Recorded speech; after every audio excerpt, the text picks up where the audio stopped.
Good evening बच्चों। हम लोग nationalism, rise of nationalism in India जो पढ़ रहे थे, और 1906 में मुस्लिम लीग एक पॉलिटिकल पार्टी फॉर्मेशन होता है, वहाँ तक हम लोग ने पढ़ चुके थे। आज 1907 में हम लोग चलते हैं कि होता क्या है। तो 1907 सूरत स्प्लिट, स्प्लिट का मतलब डिवीजन। तो सूरत जो प्रेजेंट के गुजरात है, तो वहाँ पर हुआ क्या है 1907 में, उस पॉइंट को पहले हम लोग देखते हैं। ठीक है। सूरत में कांग्रेस का सेशन हो रहा था। दैट मीन्स कांग्रेस का जो मीटिंग वहाँ पर था 1907 में। तो उस मीटिंग में, उस सेशन में एक रेजोल्यूशन, दैट मीन्स एक प्रस्तावना पास किया गया, और वो प्रस्ताव था आपका स्वदेशी boycott and national education policy पर। ठीक है। स्वदेशी boycott and national education policy पर एक प्रस्तावना, दैट मीन्स एक रिजोल्यूशन पास किया गया सूरत में। ठीक है। और आप लोग को पता है 1905 से जनरली इंडियन नेशनल कांग्रेस में जो फेज जो चल रहा है वो एक्सट्रीमिस्ट का चल रहा है, जिनको रेडिकल भी कहते हैं। ठीक है। दैट मीन्स गरम दल का चल रहा है, दैट मीन्स इन लोगों का डोमिनेशन चल रहा है कांग्रेस में 1905 से इधर। ठीक।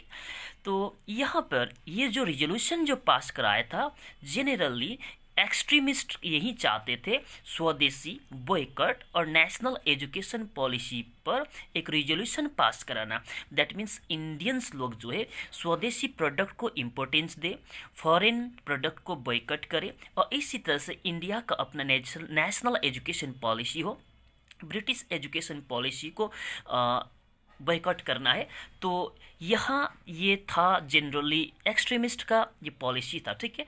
तो मॉडरेट लोगों ने इसको अपोज कर दिए। तो मॉडरेट वो भी कांग्रेस का ही है, किंतु दोनों का विचार अलग अलग था। तो मॉडरेट ने इस रिजोल्यूशन को अपोज किए। तो जैसे ही अपोज किए तो यहाँ पर एक ओपन क्लैश होता है, दैट मीन्स दोनों में बहुत यहाँ पर विरोध होते हैं। दैट मीन्स दोनों पार्टी में, दैट मीन्स दोनों ग्रुप में, पार्टी नहीं, मॉडरेट और एक्सट्रीमिस्ट में क्लैश हो जाता है। क्लैश का मतलब आप लोग समझते होंगे, दोनों में बहुत बड़ा भिड़ंत हो जाते हैं। ठीक है।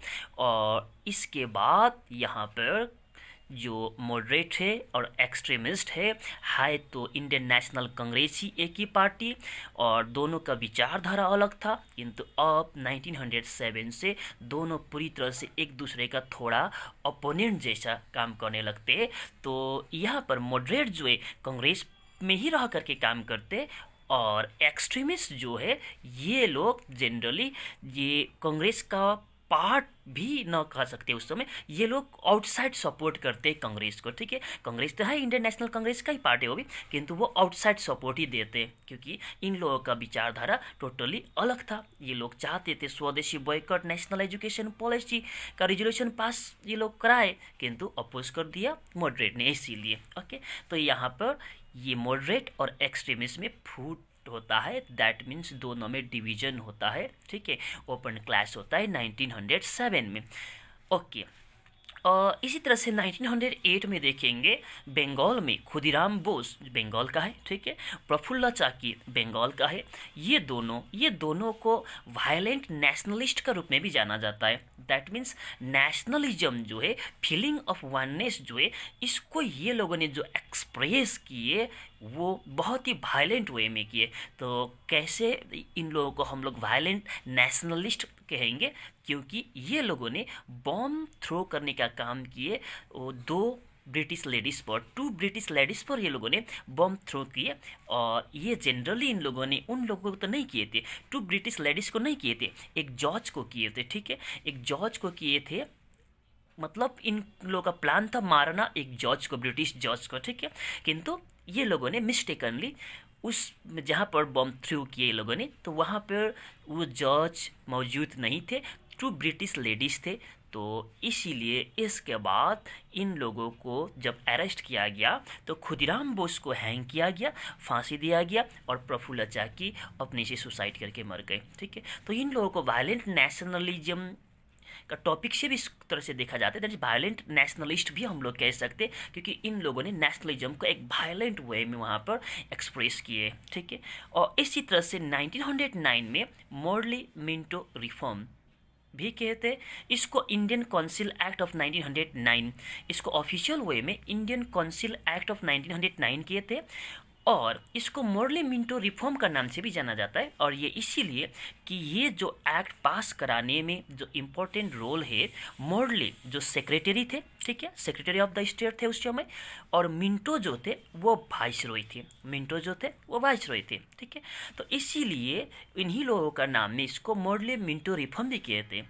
कहीं कहीं मिंटो मोर्ले भी कहते होंगे लोग, किंतु मिंटो वर्ड को हम लोग आगे नहीं रखेंगे, क्योंकि मोर्ले जो है वो पोस्ट में अगर देखेंगे तो मिंटो एक वाइसरॉय हुए सिर्फ इंडिया के लिए, और मोर्ले जो है वो ब्रिटिश का जो कैबिनेट जो है लंदन में उसका पार्ट है। तो उनका जो रैंकिंग जो है थोड़ा हायर है, इसीलिए मोर्ले को पहले रखा जाता है। तो मोर्ले मिंटो रिफॉर्म कहते हैं, ठीक है। और ये जो इंडियन काउंसिल एक्ट बोलो या तो मोर्ले मिंटो रिफॉर्म बोलो, 1909 में जो पास हुआ, तो इस एक्ट का इम्पोर्टेंस यही है कि इस एक्ट पास करने के बाद, ठीक है, सेंट्रल लेजिस्लेटिव काउंसिल में और प्रोविंशियल लेजिस्लेटिव काउंसिल में, ठीक है, सेंट्रल लेजिस्लेटिव काउंसिल में और प्रोविंशियल लेजिस्लेटिव काउंसिल में जो इलेक्टेड मेंबर का नंबर को बढ़ाया गया, इलेक्टेड मेंबर का नंबर को बढ़ाया गया। तो पहले तो आप लेजिस्लेटिव काउंसिल का मतलब समझिए। लेजिस्लेटिव काउंसिल कहने का मतलब लॉ मेकिंग बॉडी है वो, ठीक है, वो कानून बनाने वाला एक बॉडी है, ठीक है। तो यहाँ पर सेंट्रल लेजिस्लेटिव काउंसिल जो था, जो इंडिया के लिए जो कानून बनाएंगे, ठीक है ना, उसमें इंडियंस का जो नंबर जो है, ठीक है, जिसमें इलेक्ट होगी उसका नंबर बढ़ाया गया। ऐसे आपको कह दूं कि 1892 में भी इंडियन काउंसिल एक्ट था, और 1909 में भी इंडियन काउंसिल एक्ट, ठीक है। तो 1802 में ये जो सेंट्रल लेजिस्लेटिव काउंसिल जो था उसमें जनरली मेंबर जो था, ठीक है, मेंबर जो था 16 ही था, 16 था। और 1909 में इस मेंबर को बढ़ा करके 60 कर दिया गया, 60, ठीक है। और उनमें से 60 में से और 27 जो है इलेक्टेड होते थे, और बाकी जो है जनरली नॉमिनेटेड होते थे, ठीक है। तो ये जो इलेक्टेड भी इस तरह से नहीं है कि जैसे कि प्रेजेंट डे में यूनिवर्सल एडल्ट फ्रेंचाइज के जरिए इलेक्ट होते हैं सब, तो इसमें तो सबको वोट देने का मिलता है। तो उसमें सबको वोट देने का अधिकार नहीं था, कुछ ज़मींदारों द्वारा इलेक्टेड होते थे और कुछ इसी तरह से मुस्लिम कम्युनिटी द्वारा। तो मतलब इसका सिस्टम अलग था, ठीक है। सबको यहाँ पर यूनिवर्सल एडल्ट फ्रेंचाइज का यहाँ पर राइट नहीं था। तो ये एक लंबा टॉपिक बनता है, इसी को लेकर के जनरली आधा घंटा 45 मिनट का एक टॉपिक बन जाता है, मोर्ले मिंटो रिफॉर्म, ठीक है। तो जनरली आप तो क्लास 8 हो, तो यहाँ पर इसके लिए कोई ज़रूरत नहीं है, ये जनरली IAS वगैरह जो करते तो उन लोगों के लिए, ठीक है। तो बाद में ज़रूरत पड़े तो कभी हम इसके लिए अलग सा टॉपिक भी बना देंगे। तो यहाँ पर आप इतना याद रखो, बुक में लिखा नहीं है, ठीक है। तो इतना याद रखिए कि 1892 में सेंट्रल लेजिस्लेटिव काउंसिल में 16 मेंबर्स था, और यही मेंबर 1909 का एक्ट में बढ़ा करके 60 कर दिया, 60 कर दिया, ठीक है।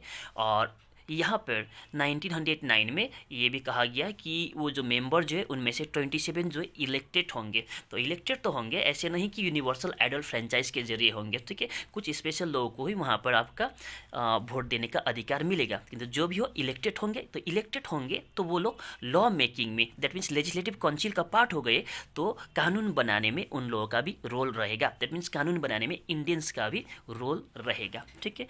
और इसी एक्ट जो 1909 का जो इंडियन काउंसिल एक्ट है, इसमें मुस्लिम लोगों को भी सेपरेट इलेक्टोरेट का दर्जा दिया गया। जैसे कि 1906 में जो मुस्लिम लीग पार्टी फॉर्म हुआ था, वो लोगों ने डिमांड किया था सेपरेट इलेक्टोरेट का, ठीक है। और यही सेपरेट इलेक्टोरेट का जो डिमांड जो है, ये इन लोगों को मिलता है 1909 का इंडियन काउंसिल एक्ट में, सेपरेट इलेक्टोरेट का। सेपरेट इलेक्टोरेट कहने का मतलब सिंपल सा ये ऐसा ही है, जैसे कि प्रेजेंट डे में देखो, प्रेजेंट डे में भी SC के लिए, ST के लिए जब भी इलेक्शन होता है तो उनके लिए एक रिजर्व सीट होता है, ठीक है, उनके लिए रिजर्व सीट रहता है। तो रिजर्व सीट तो रहता है, रिजर्व सीट रहता है। सपोज मान के चलो कि हाजीपुर जो है असेंबली इलेक्शन में, मान के चलो एक वैशाली जो है, ठीक है, वैशाली में एक असेंबली इलेक्शन का टाइम में वैशाली जो है यहाँ एक एसटी के लिए ये सीट रिजर्व है सपोज करो। तो यहाँ से एक इलेक्शन जो कंटेस्ट करेंगे, जो कैंडिडेट जो होंगे वो सिर्फ, अगर एससी के लिए रिजर्व होगा तो वो कैंडिडेट सिर्फ एससी होंगे, किंतु वोट देने वाले लोग तो सभी होंगे, ठीक है। किंतु सेपरेट इलेक्टोरेट जो है ये टोटली डिफरेंट है। सेपरेट इलेक्टोरेट में क्या होता है कि फर्स्ट ऑफ ऑल तो एक अलग सा एरिया जो रिजर्व्ड होगा, ठीक है, एक एरिया रिजर्व्ड होंगे, ठीक है।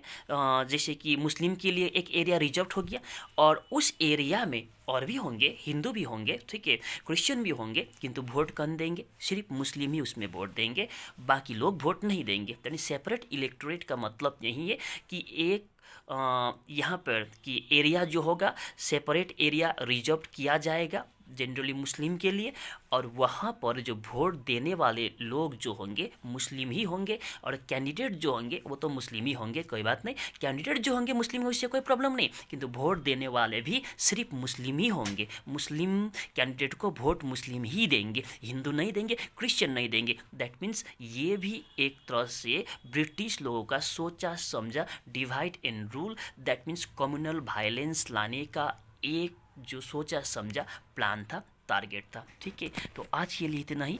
Best of luck for your exam. Okay, so बाकी कल पढ़ेंगे, ठीक है। Thank you.